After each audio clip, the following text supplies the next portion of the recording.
ओम शांति। प्यारे भाई बहनों, ब्रह्मा बाबा के बारे में जितनी भी बातें हम बताएं, ऐसा कहने में आएगा कि छोटी मुंह बड़ी बात। लेकिन चूंकि हम सब के जीवन के आदर्श हैं, हम सब के रोल मॉडल रहे हैं, हम सब जिनके पद चिन्हों पर चलकर अपने जीवन के आदर्शों को और मूल्यों को जीवन में अपना रहे हैं, ऐसे पिता श्री ब्रह्मा बाबा, जिनकी अनेक यादें, अनेक स्मृतियां हमारे मानस पटल पर अंकित रहती है। और कभी कभी वो प्यार के आंसू, वो जिसे बाबा कई बार कहते हैं ना बच्चे, कि बच्चे ये प्यार के आंसू जो है ये भगवान के गले का हार बन जाता है, मोती बन जाता है। इसी क्रम में बाबा का हम 10 कदम के बारे में चर्चा कर रहे हैं। तो 10 कदम में आज हम चर्चा करेंगे 8वां कदम, और वह कदम है संपूर्ण त्याग। भाई बहनों, संसार में जो भी बड़े हुए हैं, जो भी महान आत्माएं हुए हैं, जो भी धर्म पिताएं हुए हैं, जो भी बड़े बड़े ऋषि मुनि हुए हैं, सबके त्याग की चर्चा बहुत होती है।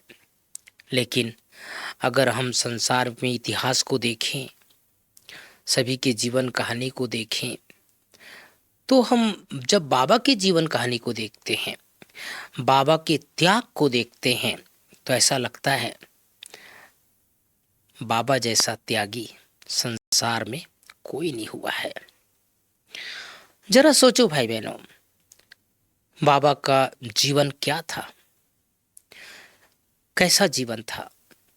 बाबा के आसपास सारे लोग जो हीरे जवाहरात के व्यापारी थे, और किस तरह से बाबा अपने परिवार को और अपने उन दिनों के अपने समाज को कितना सुख देते थे, किस तरह से बच्चों की पालना करते थे। मुझे आज सुनाते सुनाते एक छोटी सी घटना याद आ रही है। बाबा कैसे अपने बच्चों को, लौकिक बच्चों को भी किस तरह से संस्कारित बनाते थे। एक बार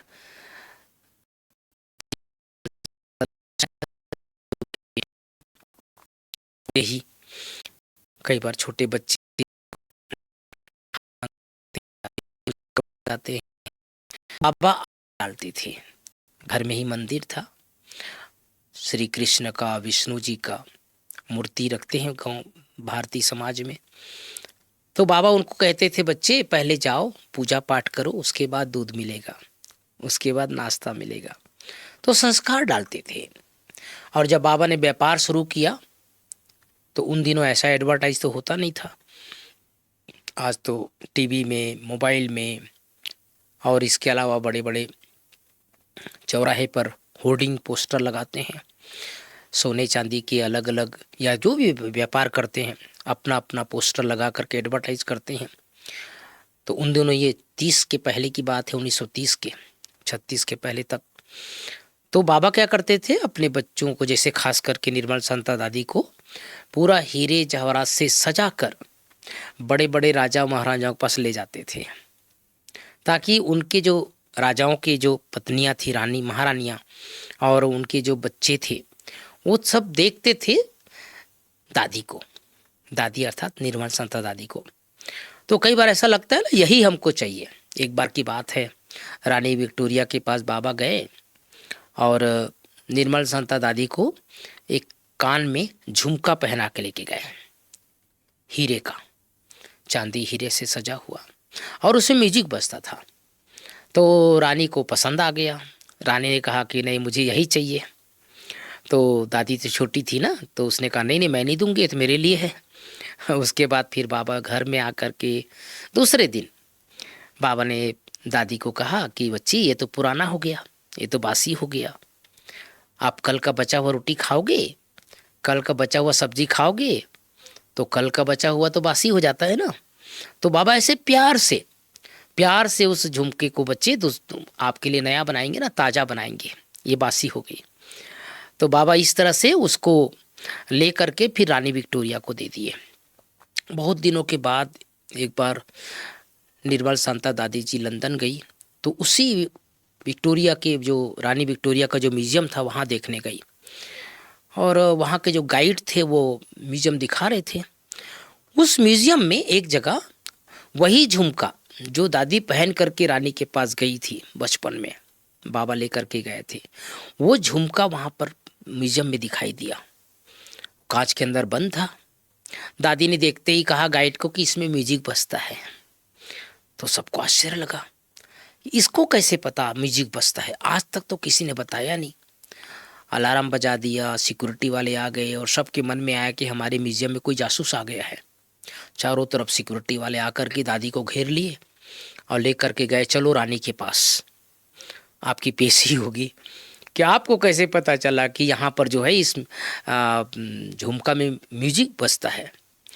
रानी के पास लेके गए तो रानी तो दादी को ना पहचाने, तो कहा कि तुम कौन हो? तो बोले मैं ब्रह्मा कुमारी निर्मल शांता। बोले कहाँ से आई हो? बोले हम माउंट आबू से आए हैं। किसकी बच्ची हो? तो कहा मैं लेखराज, दादा लेखराज की बेटी हूँ, अभी जिसको भगवान ने प्रजापिता ब्रह्मा नाम रखा है। तो जैसे ही रानी ने सुना कि दादी जो है ये लेखराज, दादा लेखराज की बेटी है, उसने तुरंत सबको, सिक्योरिटी वालों को भगा दिया। बोले जाओ जाओ जाओ, मेरे पहचान के हैं, ये तो मेरे घर की सदस्य है, और गले लगा लिया और कहा ये क्या पहन लिया आपने सफ़ेद कपड़ा, कैसे साध्वी बन गई?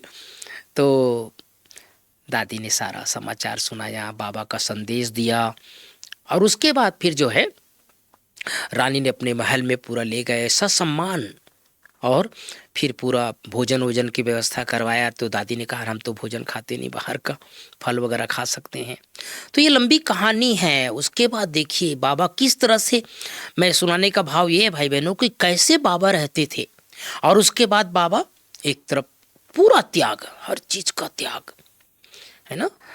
कहाँ बाबा इस तरह से राजा महाराज जैसे से खुद रहते थे, लेकिन जब माउंट आबू में आए और यहाँ कड़ाके की ठंड होती थी, तो बाबा कई बार बताते हैं, दादियाँ बताती है कि छोटा सा लकड़ी का जो होता है ना, जिसमें कंडे वगैरह डाल करके थोड़ा आग सेकते थे। साधन तो थे नहीं इतना, कोई ना गीजर था ना कोई इस तरह से गर्म कपड़े होते थे ज़्यादा। और बाबा ने देखो इतनी उम्र में भी भगवान के कारण संपूर्ण त्याग, त्याग मना त्याग, हर चीज का त्याग किया बाबा ने। और बाबा स्वयं आदर्श बने, पहले नंबर अपने को आगे रखा त्याग में। तो बाबा के त्याग के कारण और जो भी आत्माएं आए वो अपने जीवन को उसी पद चिन्हों पर चलाने लग गए। तो आज हम देखते हैं ना भाई बहनों, हमारी संस्था की जो सफलता है उसके पीछे यही राज है कि त्याग है, बाबा का त्याग।